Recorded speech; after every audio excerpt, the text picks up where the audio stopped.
Hey, what's up? How are you doing? I hope you are doing well. Let me be clear. While I genuinely believe Pushpa was a fantastic film for its time, Pushpa 2 completely misses the mark. It appears that Sukumar failed to understand what made the original so entertaining and instead rammed up all the wrong elements, believing this would enhance Pushpa 2. It's a classic case of a filmmaker prioritizing audience appeasement over the film's quality. There is nothing wrong with wanting to please the audience.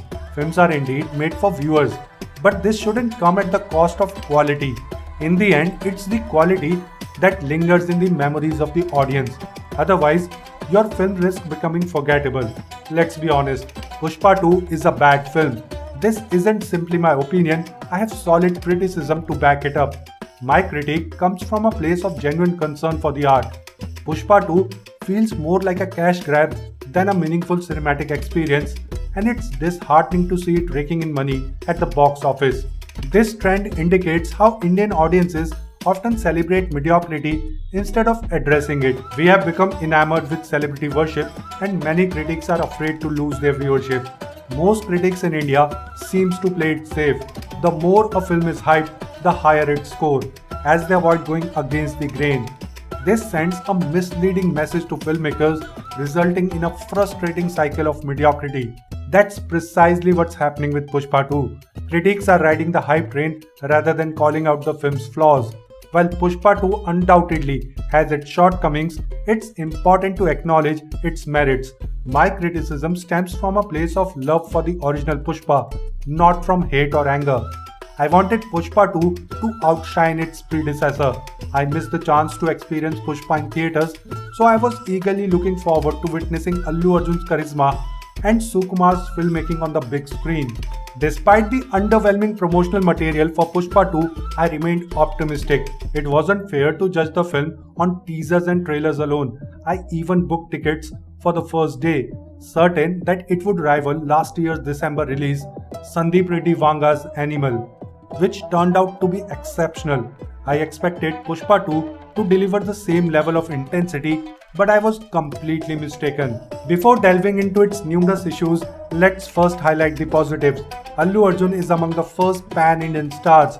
Actors like Nag Arjuna, Chiranjeevi and Allu Arjun were already household names in North India, long before the phenomenon of S.S. Rajamouli's Bahubali. Everyone in India knows these icons, and many of us grew up watching their films. Allu Arjun's stardom is undeniable, and he is an outstanding actor. Throughout Pushpa and Pushpa 2, he pours his heart and soul into the role. You don't see Allu Arjun, you see Pushpa. He completely transforms into this character, similar to how Yash became Rocky Bhai. Allu Arjun effortlessly steals every scene in Pushpa 2. His electrifying presence not only enhances individual scenes but elevates the entire experience. At times, his performance overshadows the film's shortcomings and makes it challenging to critique. His impeccable dialogue delivery, distinctive walking style, and even his dance moves add significant value to the film, elevating even the less impressive songs. What more could one ask for?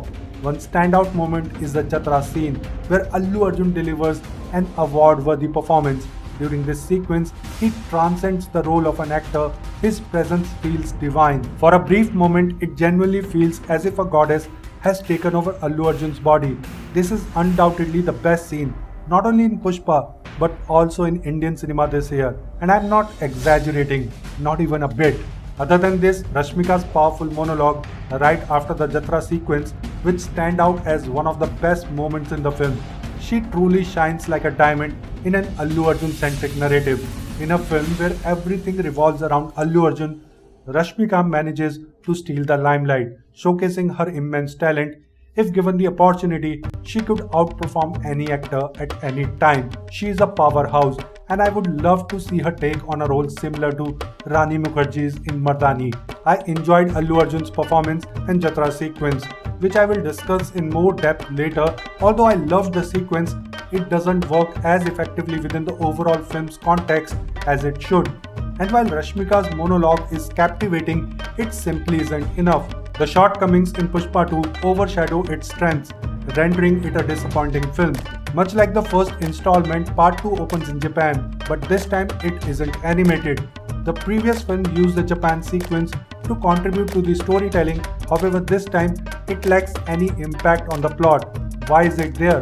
Sukumar seems to have thought it would look cool, prioritizing a flashy entry for Allu Arjun without ensuring it serves a purpose in the story.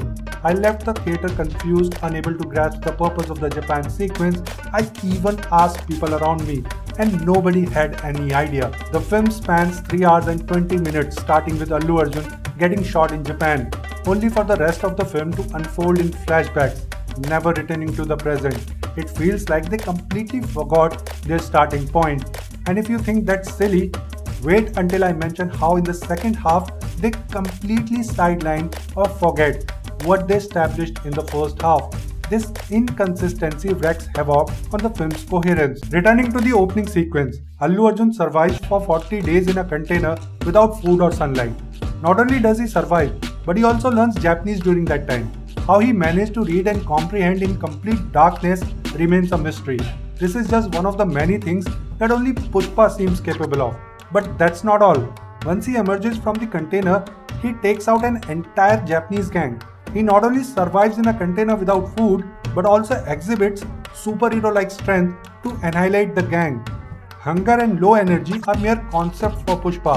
He transcends human limitations.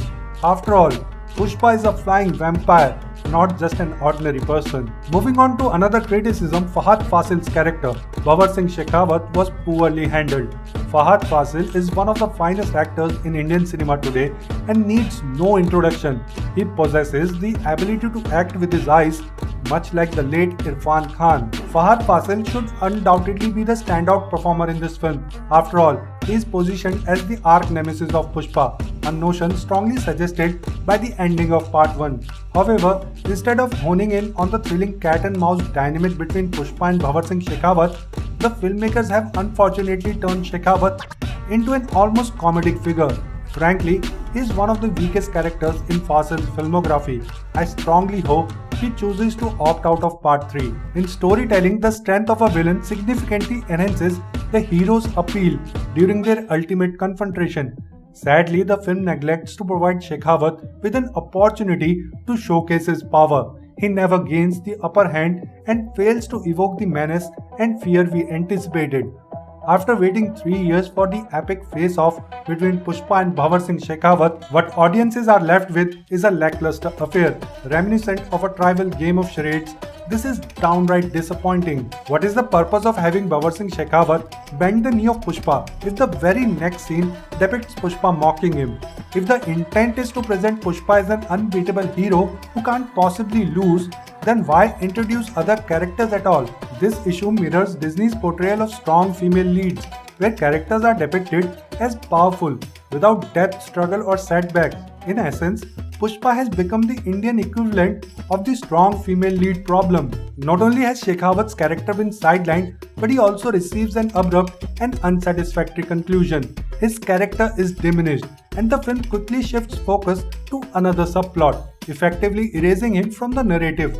For an extended period, we don't see Shekhawat, and when he does return, he is portrayed as losing control and ultimately taking his own life. This moment is crafted so that the audience is meant to believe he is dead. We witness a distant explosion and accept that he has been killed, only to have him reappear unexpectedly at the end. However, it remains ambiguous who the bomber is, as we only see the figure from behind. I suspect it could be Shekhawat, but if it isn't, then introducing a new villain at the last moment seems to be a desperate move to extend the franchise. Who knows how many more installments Pushpa and Sukumar intend to push out. They might very well be following the Fast and Furious model. The primary issue with Pushpa 2 is that it lacks cohesion. It feels as though we are watching two distinctly different films. The first half is centered on the dynamic between Pushpa and Bhavar Singh Shekhawat, while the second half veers off in an entirely new direction. The abandonment of Shekhawat and the shift in narrative are jarring. The film does make a commendable effort to explore Pushpa's relationship with his brother, but introducing new characters just before the climax is a glaring misstep. Instead of delivering the long-anticipated clash of egos between Pushpa and Shekhawat, we are given new villains in the Jatra sequence. These villains target Pushpa's niece, and while Pushpa intervenes by taking down the goons, his brother shamefully demeans him. It's astonishing how someone can be so oblivious to the efforts of their sibling. On an emotional level, the Jatra scene resonates because we see Pushpa feeling like an outsider, beseeching the goddess to bless him with a daughter, whose marriage would finally give her a surname he never inherited. Rashmika's monologue about clan and surname adds depth to the moment. While this sequence is powerful, it ultimately feels misplaced within the context of Pushpa 2 The Rule. The first half builds up to an epic showdown between Pushpa and Shekhawat that never materializes. Further compounding the issue, the goons who were bested by Pushpa seek revenge by abducting his niece and demanding a large ransom. Their ultimate aim is to humiliate and kill Pushpa. Reusing the same character so soon feels cheap as the audience is already aware of the inevitable outcome. After all, Pushpa is not just an ordinary character, he embodies an almost superhuman strength. While creative storytelling can bend some rules, defying the laws of physics in action sequences is a different matter altogether. In Pushpa 1, Pushpa fought with hands tied and his face covered, which, while absurd, had an element of believability. In Pushpa 2, however, he is bound but seemingly flies like a superhero, biting the necks of his opponents. These scenes are absurd to the point of being comedic, evoking a sense of parody rather than genuine action. The most frustrating aspect is that this narrative shift feels like it's motivated solely by the desire to expand the Pushpa franchise. A new symbol hints at a higher level boss, suggesting that the goons Pushpa dispatched are linked to even greater political villains. The climax culminates in a bomb blast during Pushpa's niece's wedding, resulting in the deaths of Pushpa and his entire family. Yet we all know that, like a vampire, Pushpa cannot die. He still needs to go to Japan, where the film story begins. Let's hope we get there in the 10th installment. It's hard to reconcile that this lackluster film comes from the same creator as Pushpa 1. There's a clear absence of conviction in Pushpa 2, indicative of problems during the production process. Recall the first teaser, which showcased a compelling scene of Pushpa with a leopard, setting expectation for certain tone that the final product fails to deliver. The second half feels rushed and haphazard, suggesting that they were simply looking to capitalize on the franchise's success. Furthermore, the treatment of Fahadh Faasil's character is perhaps the gravest misstep in contemporary Indian cinema. I want to address one final point: the songs in Pushpa 2. While Pushpa 1 featured some fantastic tracks like Sirivalli and Uvantava that gained immense popularity and had metaphorical lyrics, the songs in Pushpa 2 simply fall flat. Numbers like Thappad Marungi and Feelings are cringeworthy at best. And I won't even comment on Pushpa's wardrobe, it's just not my style. Honestly, aside from Allu Arjun's standout performance and a couple of minor positives, Pushpa 2 overall is disappointing. It has been one of the biggest letdown of the year. It's Indian Joker Foliyadu. I have no intention of watching Pushpa 2 again, and I certainly won't be anticipating any future installment.